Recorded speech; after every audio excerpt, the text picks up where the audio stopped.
भारत माता की, गौ माता की, गौ माता की। नमः पार्वती पतये हर हर।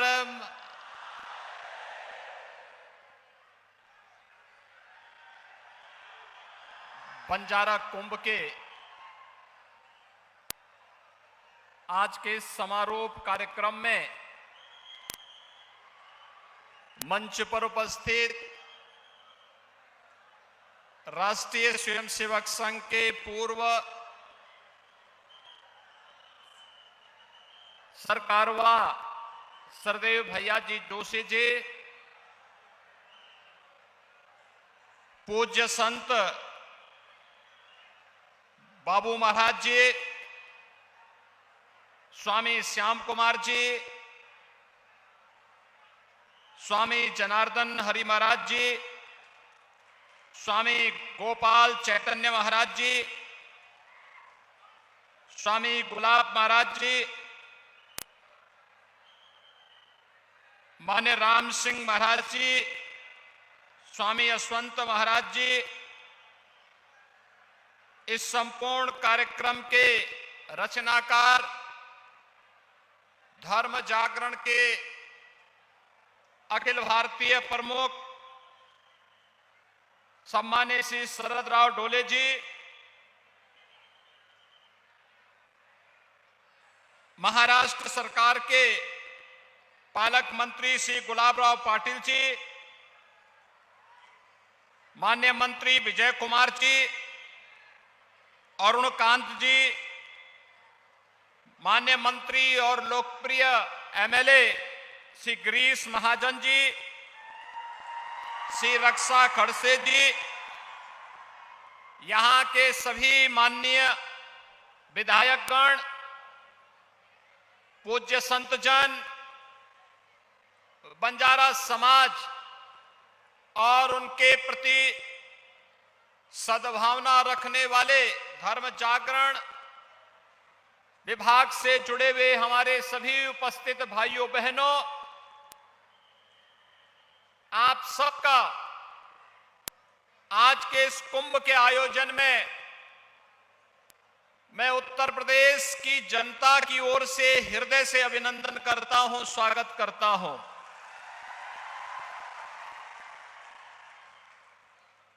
कुंभ का तात्विक जो भाव है वह सर्व सिद्धि प्रद कुंभ ही है, यानी जो सभी प्रकार की कामनाओं की पूर्ति कर दे, सभी प्रकार की सिद्धियां उपलब्ध करवा दे, वही कुंभ कहलाता है। और बंजारा कुंभ ने आज ये साबित कर दिया है कि अब भारत माता की रक्षा करने के लिए उसके पूज्य संतों, ऋषियों, महापुरुषों और क्रांति वीरों के संकल्प को अब धर्म जागरण के माध्यम से सिद्धि की पराकाष्ठा तक पहुंचाने का कार्य करेगा। और आज का ये समारोह इस बात का उद्घोष कर रहा है। भाइयों बहनों, हम सबको, हर भारतवासी को सनातन धर्म पर गौरव की अनुभूति करनी चाहिए। आज से 5000 वर्ष पहले हमारा पवित्र ग्रंथ इस बात का उल्लेख करता है, दुर्लभम भारते जन्म मानुषम तत्र दुर्लभ, यानी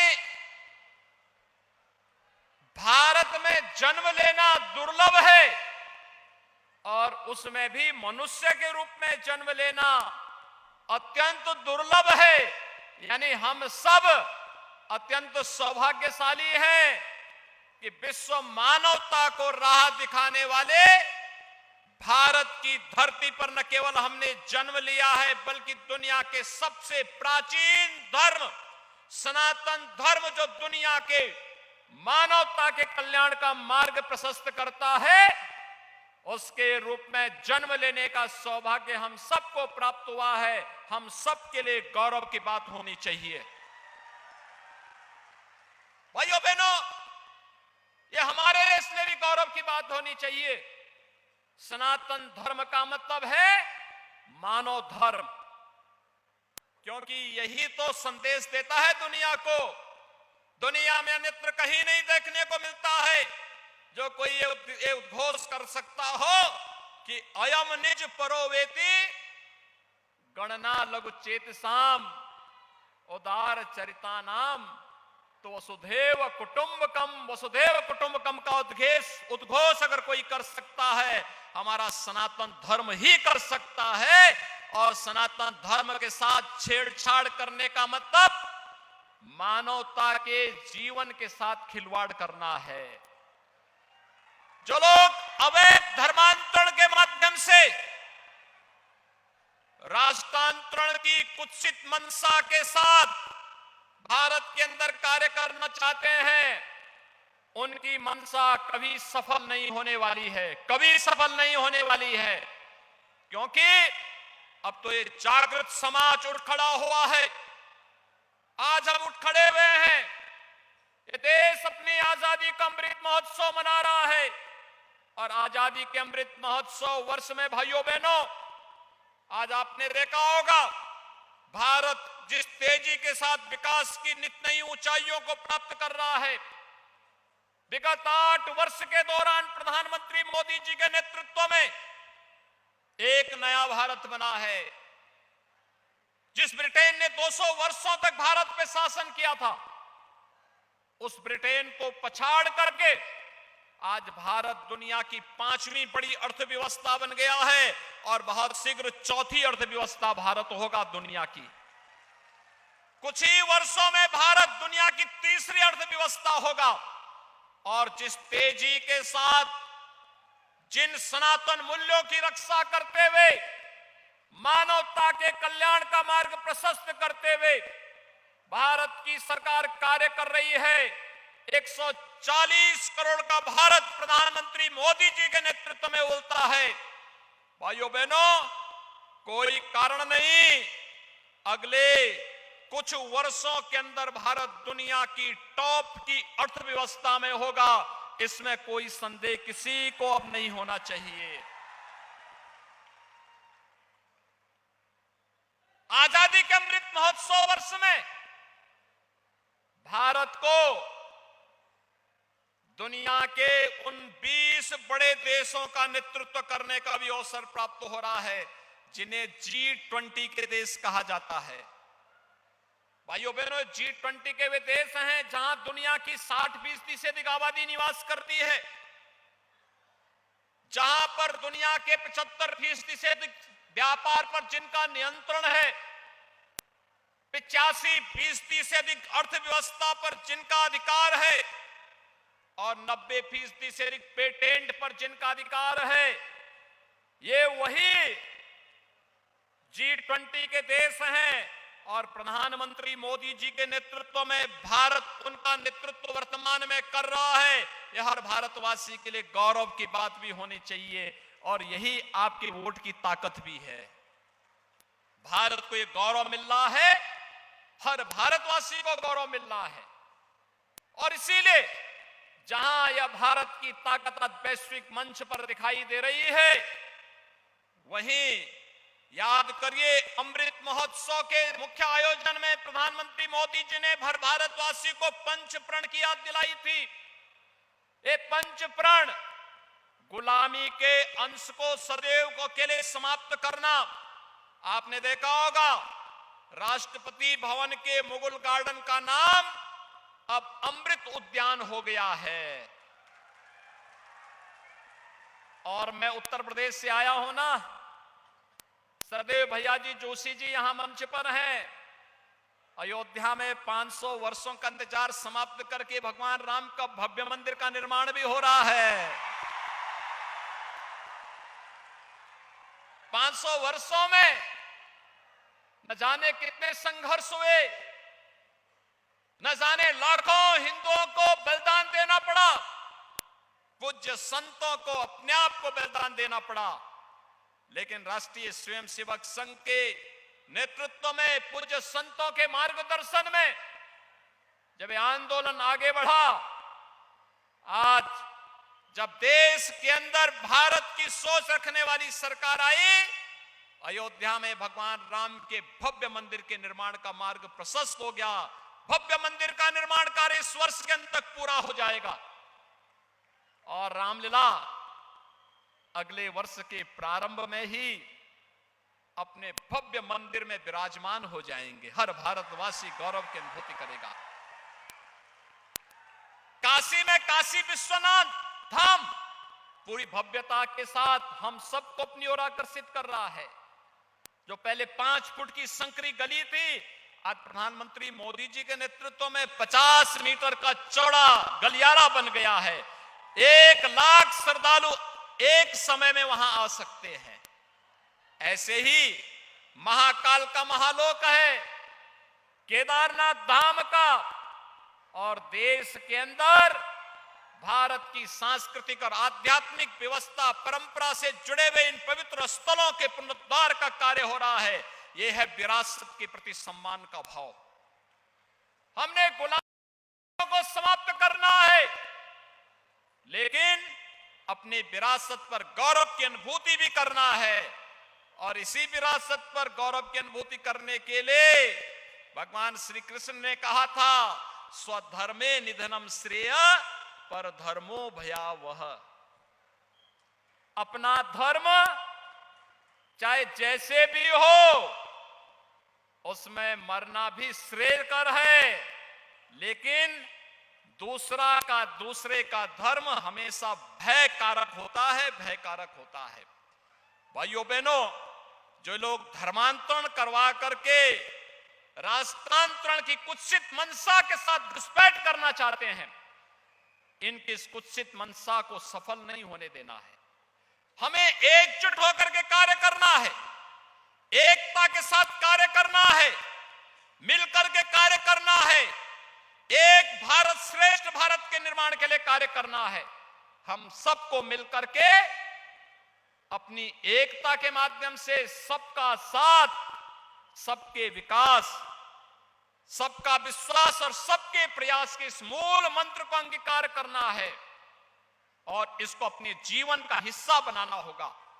जब हम सब मिलकर के कार्य करेंगे, कोई जाति भेद नहीं, क्षेत्र और भाषा का कोई भेदभाव नहीं, किसी भी प्रकार का कोई अन्य भेदभाव नहीं, उत्तर से दक्षिण, पूरब से पश्चिम, पूरा भारत एक होगा और एक स्वर से बोलेगा, तो दुनिया की कोई ताकत आपको आगे बढ़ने से अब रोक नहीं सकती है। दुनिया ने कोरोना कालखंड में भारत की ताकत का एहसास भी किया है और उसी ताकत का एहसास आज धर्म जागरण आप सबको करा रहा है।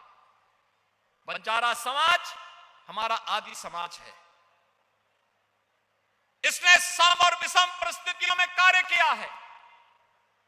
देश की आजादी की लड़ाई रही हो, धर्म की स्थापना के किसी भी अभियान का रहा हो, विदेशी आक्रांताओं के खिलाफ लड़ने का कार्य रहा हो, बंजारा समाज कभी अपने आप को पीछे नहीं किया है। हमेशा अग्रिम पंक्ति की सेना बनकर के वो लड़ता रहा है, जूझता रहा है। और यही कारण रहा है कि उसे बदनाम करने के लिए ब्रिटिश शासन काल ने तमाम, और मुगल काल में भी तमाम तोहमत उसके ऊपर डाली गई। लेकिन अब देश स्वतंत्र है, अब हरेक को गले लगाने की आवश्यकता है। और भाइयों बहनों, मैं इसीलिए आज आप सबको मैं बताना चाहता हूं, उत्तर प्रदेश देश की आबादी का सबसे बड़ा राज्य है। उत्तर प्रदेश के अंदर कोई धर्मांतरण नहीं कर सकता है। अगर वहां धर्मांतरण करेगा तो उसे 10 वर्ष तक की सजा है। पहले किसी ने किया होगा, उसको अब सजा हो रही है। और यही नहीं है, देखिए उत्तर प्रदेश में दंगे भी बंद हो गए। अब वहां दंगे नहीं होते, पर्व और त्योहारों में कोई व्यवधान नहीं डालता है, क्योंकि उसे मालूम है अगर कोई करेगा अगले दिन हर चौराहे पे उसकी फोटो लग जाएगी और तीसरे दिन बाप दादों की पूरी कमाई सरकार के कब्जे में आ जाएगी और फिर सड़क पे उसको कटोरा लेकर के दर दर की ठोकर खाना पड़ेगा। लेकिन साथ साथ अब कोई धर्मांतरण नहीं कर सकता, 10 वर्ष की सजा है। ऐसे ही गौ माता पर कोई क्रूरता नहीं कर सकता, गो हत्या नहीं कर सकता, गो मांस कहीं परोस नहीं सकता है। अगर करेगा 10 वर्ष की सजा का प्रावधान कर दिया गया है और सख्त कार्रवाई का प्रावधान कर दिया गया है। हम भेदभाव किसी के साथ नहीं करेंगे, लेकिन आस्था के साथ खिलवाड़ भी कतई बर्दाश्त नहीं करेंगे। यह भी सरकार की मंशा है और उसी भाव के साथ हम कार्य भी कर रहे हैं। और आज मैं आप सबको ही कहने के लिए आया हूं, यहां पर देश भर से आया हुआ बंजारा समाज के प्रतिनिधि यहां पर आए हुए हैं। मैं उन सब से इस बारे में कहूंगा, याद रखना, भारत के अंदर हम सब मिलकर के रहेंगे। अगर हमारा देश सुरक्षित है, हम सब सुरक्षित हैं। दुनिया के अंदर कौन ऐसी जाति, मत और मजहब है जिसको उसकी विपत्ति के समय, उसके संकट के समय हमारे सनातन धर्म ने और हमारे देश ने उन्हें संरक्षण न दिया हो। हमने अतिथि देवो भव के भाव को सदैव प्राथमिकता दी है। लेकिन अगर कोई इसका दुरुपयोग करके आज जनसांख्यिकी परिवर्तन करने का प्रयास करेगा तो फिर स्वाभाविक रूप से उसका भुक्तभोगी भी उसको बनना ही पड़ेगा। और इसके लिए कानून है, कानून के दायरे में ला करके सख्त कार्रवाई करनी पड़ेगी। इस दायरे में, इस बारे में हम सबको मिलकर के कार्य करना होगा। और मैं बंजारा समाज के अपने भाइयों से कहूंगा, एक बार फिर से अंगड़ाई लेने की आवश्यकता है, अपने पौरुष को जगाने की आवश्यकता है, समाज को पढ़ाने लिखाने की आवश्यकता है। धर्म जागरण के सानिध्य में रह करके सनातन धर्म के मूल्यों और आदर्शों का अनुपालन करते हुए, अपने पूज्य संतों का सानिध्य लेते हुए, उनका मार्गदर्शन लेते हुए अगर हम मिलकर के कार्य करेंगे तो हमारी एकता के माध्यम से कोई हमारी जनसांख्यिकी परिवर्तन करने का दुस्साहस नहीं कर सकता, कोई धर्मांतरण करने का दुस्साहस नहीं कर सकता। याद रखना, उत्तर प्रदेश का जो धर्मांतरण के विरुद्ध कानून हमने बनाया है, उस कानून में व्यवस्था हमने जरूर दी है कि अगर किसी कालखंड में कोई हिंदू किसी अन्य मत और मजहब में चला गया, वो वापस आना चाहता है, उस पर एक कानून लागू नहीं होगा। वो वापस आ सकता है, उसकी घर वापसी हो सकती है, लेकिन वह किसी अन्य धर्म में नहीं जा सकता। और यह व्यवस्था जो दी है, उस व्यवस्था को हम सब मान करके कार्य करेंगे तो न केवल देश के अंदर अपने आप ही सनातन धर्म तो सबकी सुरक्षा का कवच है। हर जाति, हर मत, हर मजहब, हर क्षेत्र, हर भाषा और विश्व मानवता के कल्याण का मार्ग भी यही प्रशस्त कर सकता है। और उसी भाव के साथ आज यहां पर ये बंजारा कुंभ का आयोजन जिस भव्यता के साथ पिछले 6 दिनों से हो रहा है, मैं अभिनंदन करूंगा धर्म जागरण का। जिस प्रकार की भव्यता, दिव्यता देखने को मिली, पूज्य संतों का सानिध्य प्राप्त हुआ और बड़ी मात्रा में हर मत, मजहब, हर मत और संप्रदाय से जुड़े हुए पूज्य संतों ने आकर के, कई राज्यों से लोगों ने आकर के, प्रतिनिधियों ने आकर के इसमें अपनी सहभागिता सुनिश्चित की है। यह अभिनंदनीय है, सराहनीय है। धर्म जागरण के इस पूरे अभियान के प्रति मेरी शुभकामनाएं हैं और मैं उनका आह्वान करूंगा, इस गति को और तीव्रता के साथ आगे बढ़ाने की आवश्यकता है। इस पूरे कार्यक्रम को एक राष्ट्रीय अभियान के रूप में चलना चाहिए, एक मिशन मोड पर इसे आगे बढ़ाने की आवश्यकता है। इस पूरे कार्यक्रम को हमारी पूरी शुभकामनाएं हैं। इस विश्वास के साथ आज इस बंजारा कुंभ के आयोजन में उपस्थित सभी पूज्य संतों का एक बार फिर से अभिनंदन करते हुए, आप सभी बंधुगण जो देश के कोने कोने से आए हैं, आप सबका भी मैं यहां पर इस अवसर पर अभिनंदन करता हूं आप सबके प्रति अपनी शुभकामनाएं देते हुए अपनी वाणी को देता हूं विराम।